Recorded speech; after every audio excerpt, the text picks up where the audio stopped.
So I got the Suburban tank is finally fully mounted inside of the K10 truck. It wasn't easy.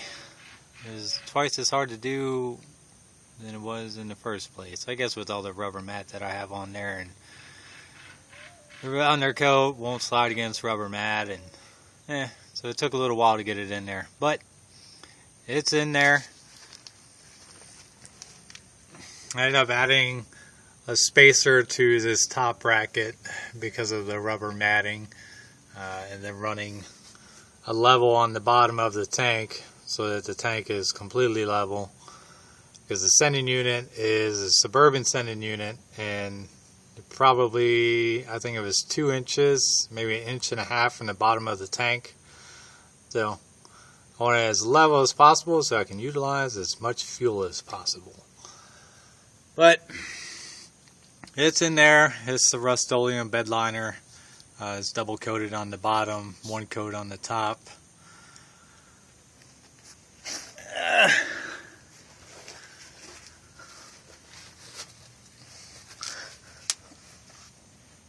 That's what it looks like from underneath the truck. Got the angled steel. I painted it gloss black, even though you can't see it. The rubber, I use the rubber on the Suburban straps, and then I use it on, I don't know if you can see it, but this top brace has 2 layers of rubber matting on there. And then I got the fuel lines run underneath the brace, then over top of the angle, and then I'll run my fuel line to about right here, the metal line to the front. So I just need a little bit of rubber, but it's getting there. At least it's in there. Sending unit's in there. No issues so far.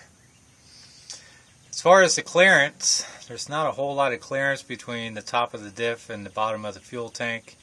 It's about 6.5 inches. Maybe a Blazer tank would give you a little bit more clearance.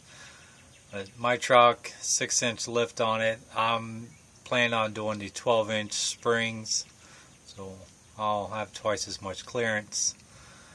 So I don't have to really worry about it. I think this tank is more for someone who has a lifted truck, or is not going to be flexing and rock crawling and all that kind of stuff.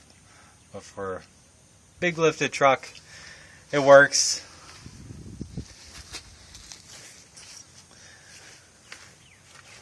I thought I was going to have to notch out this for the filler neck, but apparently not.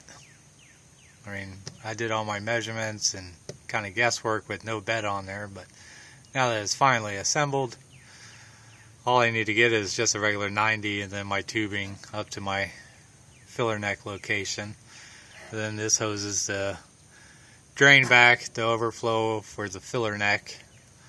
I gotta get some tubing for that. But it doesn't look too bad. Oh, you can't see it with everything being black. I still got to make a skid plate for it. Or not a skid plate, more like a rock throwing plate. So that'll cover the bottom of the tank, the front of the tank, and then underneath to the bottom. And I'll probably angle it, because I'm going to run the exhaust will come in between the leaf and the tank, because I still want the exhaust to come out the back. But that's what it looks like from the back.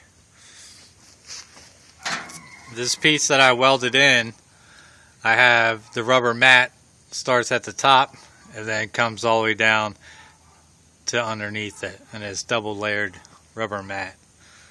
So it keeps the tank from rubbing against any kind of metal and causing a hole. But it doesn't look too bad. The only place I could get rubber mat was from Home Depot, and I just cut it into strips, but it's just regular old all-purpose modular flooring, 24-inch by 120 roll. That's a Florida Hawk squawking.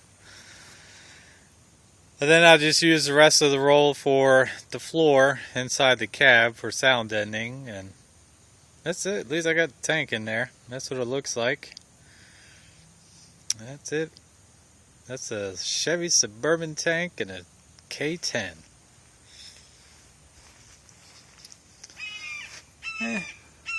You can't really see it. That's it.